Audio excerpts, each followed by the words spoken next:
Wilkins. Hey, this is Sean Kemp. This is Gary Payton. Hey, this is Pau Gasol. NBA fans, what's up? This is Vince Carter here. Hey, what's up? This is Matt Barnes. If you're an old school NBA fan like I am, make sure you check out the Basketball Time Machine with my man Sean David. Hey guys, how's it going? Welcome back to the Basketball Time Machine. My name is Sean David. Thanks for tuning in. Let's talk some old school NBA basketball. Now, last week I uploaded an episode about NBA legends talking about Tom Chambers, and I was really happy because, you know, with those players who are not that known nowadays, it's always the question, okay, are people even interested? And it was nice to see that there are still some fans who know Tom Chambers. So I thought, you know what? Let me follow this video up with a guy that I also have a lot of appreciation for, but who also kind of got forgotten, the great Dan Majerle. So in today's episode, NBA legends talking about Thunder Dan. Don't forget to leave a like, subscribe to the channel, and let's go.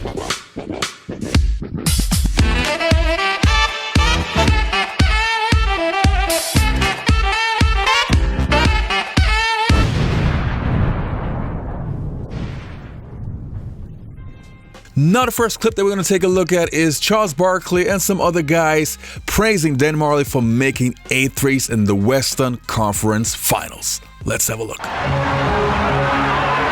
for three. Dan Majerle, who led the league in three-point shots. Yeah, there's never a three I don't like, that's for sure. You know, I'm just real comfortable. I've shot a lot of shots from there this year, and it's kind of my job to shoot those when I'm open, and I just feel real confident they're going to go in. Game 5 was big when I had those 8 threes. 5, Majerle looking for that three.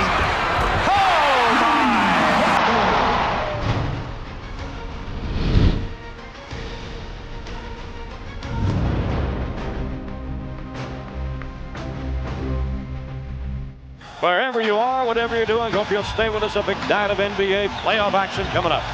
We put on a tremendous Western Conference final. Game 5, I remember Dan couldn't throw it in the ocean for most of that series, and all of a sudden, this dude throwing in Steph Curry type shot. Majerle way outside. And then Majerle from about 30 feet out. Good. KJ struggled a little bit tonight, but Dan stepped up, and that's what it takes. If one of us is struggling, whether it's me or Kevin, the other guys have to step up, and Dan stepped up tonight.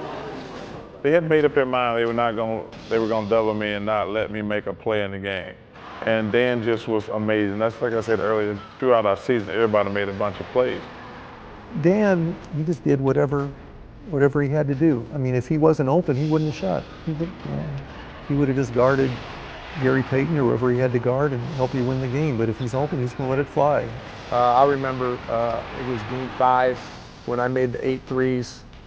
Charles had something like 30 and 20. Pierce with a runner, blocked by Majerle.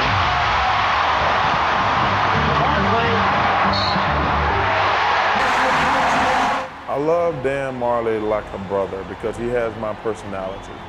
I could yell at Dan, he's like, okay, Chuck, I'm gonna do it, I got it now. Or he could yell at me and I'm like, okay, Dan, you're right, Dan, I'm gonna get it going.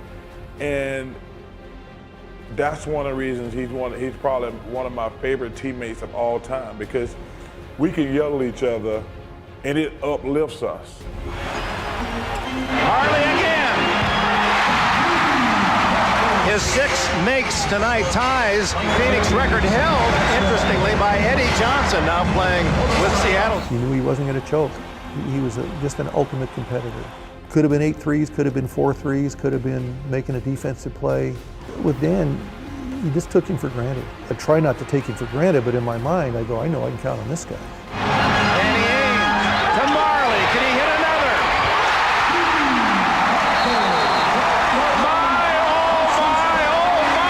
Dan Majerle. That's real sweet. I like that record. If there's one record to have, that's a good one for me. I like that one. You know, when you're a little kid or you're out in the driveway when you're shooting, that's what that felt like. That's a great shot right there. There's 2 guys who led this team hugging it. Got it! Big shot by Majerle. Is that Thunder Dan? Thunder Dan. The thunder makes me shake. A shooter, took it to the basket. He could do it all. For Thunder Dan.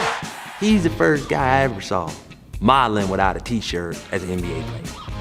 They're doing it. Thunder Dan. He got the lightning strikes behind him. Kaboosh, kaboosh. Thunder Dan. It was probably the hardest day I've ever had. I was up at Flagstaff training camp. You're hearing rumors. I was shooting around before the morning practice. Bryan Colangelo says, hey, can you go upstairs? My dad and Cotton are waiting for you. And I kind of looked down and said, where am I going? I remember it vividly. When like, no, I know they didn't trade Dan Marley, but it was like, and I don't want to be melodramatic or overdramatic, but it was like a death in the family.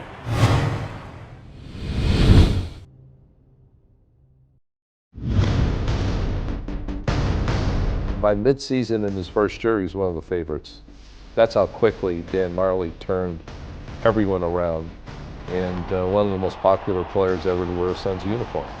When we talk about the most competitive players ever to put on a Suns uniform, Dan Marley certainly has to be one of the top ones on that list. That guy was out there to do anything he could to help his team win. And you can't find a teammate that didn't love that guy.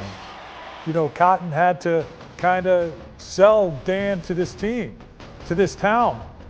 And then when he comes here, right away, you know, his personality and the way he played, because he played hard, he played aggressive. You know, he didn't back down from anybody. Just the love potion number 9. Mr. I smell good, I look good, I flex, you know, and all the girls are squealing, and, you know, kind of like Devin Booker these days, it seems like. Just that cute, young, innocent, sweet, you know, nice, humble guy. He knew only one way to play, and that was all out. Whether he was hurt or whatever the situation might be, he's going to put that uniform on and he's going to compete. You see him walking sometimes, and it's like, hey, his knees hurt, his ankles hurt, whatever, he has some issues. But then when he got on that court, you know, all that kind of like, it didn't matter because he's coming at you. Dan was really physically having a lot of issues. Now, he kept playing, and because he's Dan Marley and because he's almost superhuman, but, you know, the doctors look at his x-rays and go, how's this guy playing? How's he even playing? How much longer can he last? We felt like we needed a center really badly. And the price was Dan. And I'll never forget it. You got Mr. Colangelo and Cotton Fitzsimmons, and they're sitting in one of those chairs like the old elementary school with the little half desk, which is a weird sight, right? Mr. Colangelo's sitting in a little half desk thing, like he's about to take a test or something. And I'm like, walk in and I'm like, crap. Like, where am I going? And they said, you're going to Cleveland. And I was like, oh man. And literally all three of us had tears. I mean, Cotton's crying, Mr. Colangelo's got tears, I got tears. You know, I'm going to miss Phoenix. I think I'm going to make this my home, definitely. I just we came into a dream situation.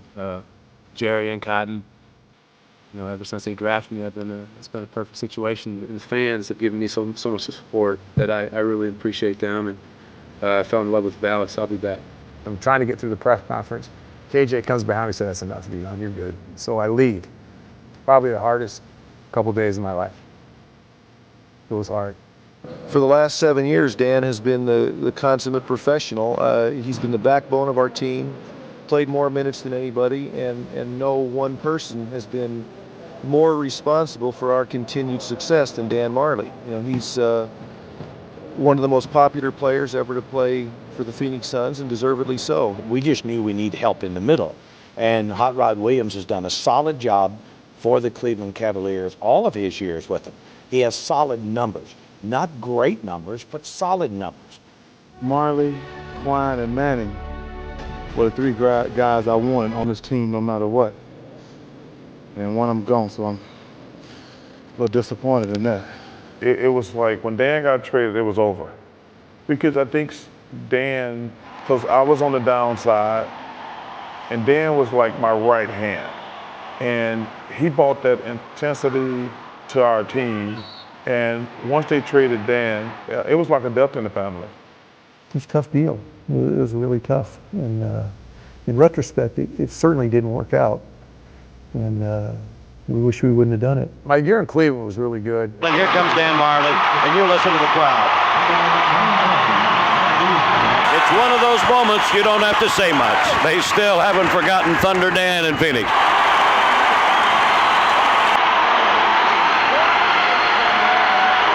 And then I had 5 years in Miami, which was terrific. I played for a terrific organization. I knew my time was whittling down. I didn't have much time left. And to be able to come back and kind of finish my career in Phoenix meant a lot to me. To be able to play my last game in front of that crowd and for what they did for me. And at guard, after 14 years, from Central Michigan, number 9, Thunder, Dan Majerle.